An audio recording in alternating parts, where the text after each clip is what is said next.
Assalamualaikum warahmatullahi wabarakatuh. Salam Merdeka Belajar.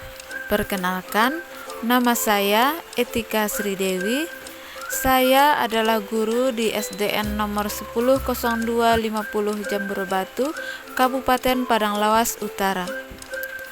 Setelah mengikuti pelatihan mandiri Merdeka Mengajar, pada kesempatan ini, saya akan melaksanakan aksi nyata pada topik yang pertama, yaitu Merdeka Belajar. Menyebarkan pemahaman Merdeka Belajar.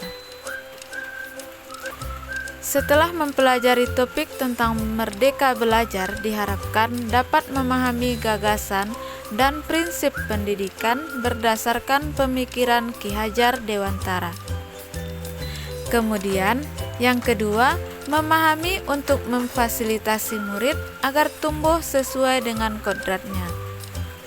Dan yang ketiga, yaitu penerapan pembelajaran yang memerdekakan murid.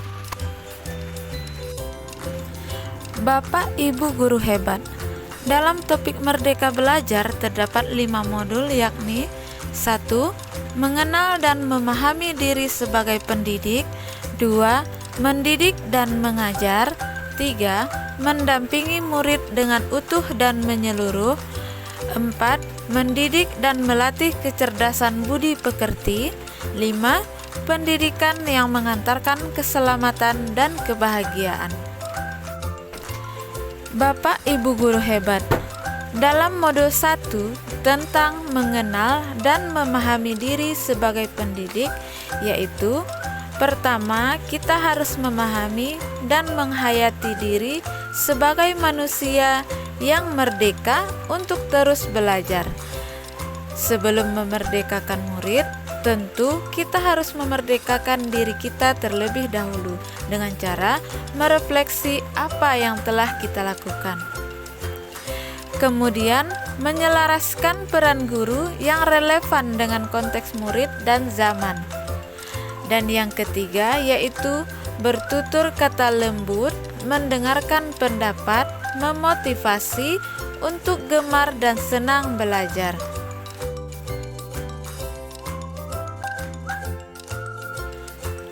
Lantas bagaimana mendidik dan mengajar pada kurikulum Merdeka Belajar yang terdapat pada modul 2? Perlu kita ketahui, sistem pengajaran zaman kolonial yang masih kita pakai sampai sekarang ini perlu kita rubah. Sistem pengajaran tersebut diantaranya 1. Meminta murid berdiri di depan kelas saat lalai mengerjakan tugas. 2. Murid duduk rapi menghadap ke depan dengan kelas yang hening. 3. Melakukan perengkingan berdasarkan nilai pengetahuan. 4. Menyeragamkan pembuatan tugas. 5.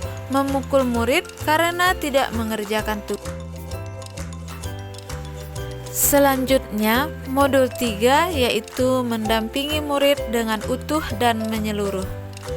Dalam proses pendampingan terhadap murid, kita harus menyesuaikan dengan kodrat keadaan, yang mana kodrat ini terbagi menjadi 2, yaitu kodrat alam dan kodrat zaman. Kodrat alam berkaitan dengan sifat dan bentuk lingkungan di mana anak berada. Sedangkan kodrat zaman berkaitan dengan isi dan irama, yakni disesuaikan dengan zaman anak tersebut berkembang. Dalam hal ini, tidak ada individu yang sama dan zaman selalu bergerak dinamis. Menurut Ki Hajar Dewantara, dalam melakukan pembaharuan yang terpadu, hendaknya selalu diingat bahwa segala kepentingan anak-anak, baik mengenai hidup diri pribadinya maupun hidup kemasyarakatannya, jangan sampai meninggalkan kepentingan yang berhubungan dengan kodrat keadaan, baik alam maupun zaman.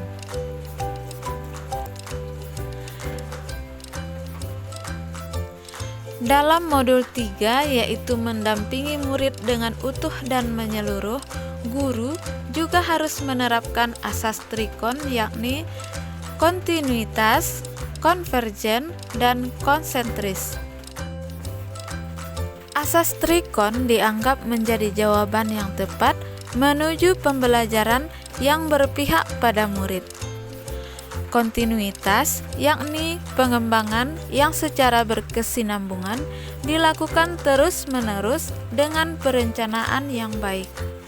Konvergen berarti pengembangan yang dilakukan dapat mengambil dari berbagai sumber di luar bahkan dari praktik pendidikan di luar negeri.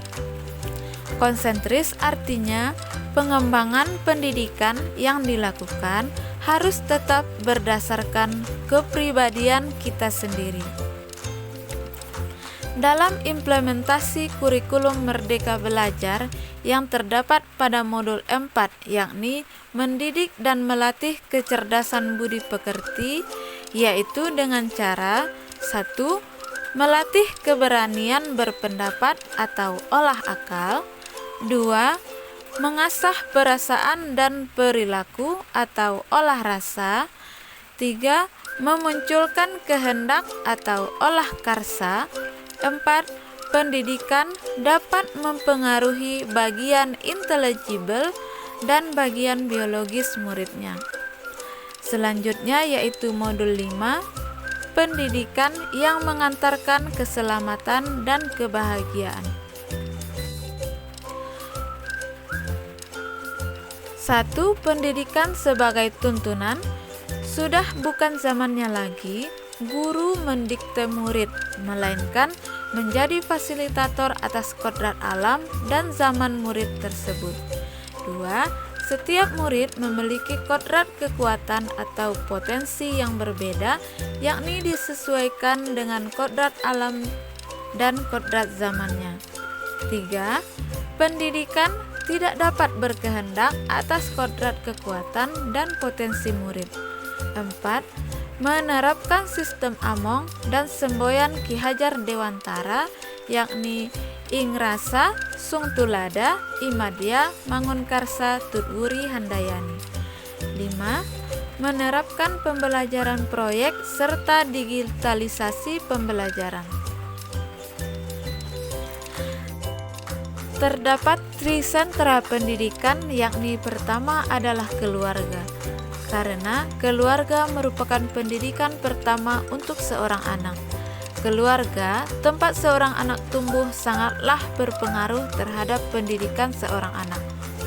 Pendidikan keluarga menjadi dasar pendidikan seorang anak, terutama dalam nilai-nilai agama, bersikap, dan berperilaku budi pekerti, dan cara pandangnya terhadap segala sesuatu. Yang kedua, yakni sekolah. Sekolah adalah rumah kedua bagi anak, yang menyediakan pendidikan berbagai ilmu pengetahuan, keterampilan, budaya, dan juga budi pekerti. Dan yang ketiga adalah masyarakat atau pergerakan pemuda. Pendidikan di lingkungan pemuda dan masyarakat, layaknya keluarga dan sekolah, sangatlah berpengaruh terhadap pendidikan anak, yakni tentang bagaimana anak itu bergaul dan berteman. Demikianlah pemaparan aksi nyata dalam topik Merdeka Belajar dari saya. Terima kasih. Salam Merdeka Belajar. Wassalamualaikum warahmatullahi wabarakatuh.